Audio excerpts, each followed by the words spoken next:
Барлықтарыңызға қайырлы күн достар. Бүгін сіздермен осындай үлпілдеген бауырсақтың рецептісімен бөлісетін боламын. Ыдысымызға 250 мл кефирімізді құямыз, шым-шым тұзымызды салып, жарты шай қасық содымызды саламыз да венчикпен араластырамыз. Венчикпен араластырған кезде соды мен кефиріміз кішкене реакцияға түсіп, біздің ыдысымызда бетінде көпіршіктер пайда болады, аппақ көпіршіктер.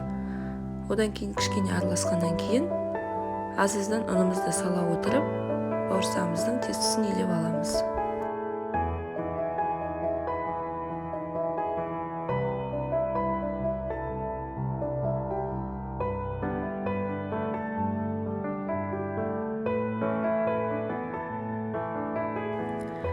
Қамырымыз бірігуі жақындаған кезде осылай 2 ас қасық сұйық майымызды құйып, қалған ұнымызды салып, тағы да тестімізді ары қарай иін қандырып елеп аламыз.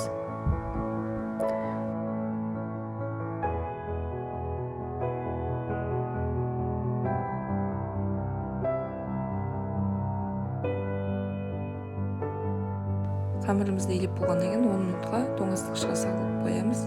Содан кейін алып уже жұмысымызды жасай береміз, яғни бауырсақтарымыздың барлығын формаға келтіріп кесіп пісіріп аламыз. Қып-қызыл әп-әдемі болып шығады, көтеріліп піседі. Сондықтан тез жасап бергілеріңіз келсе, осылай жасап берсеңіздер болады.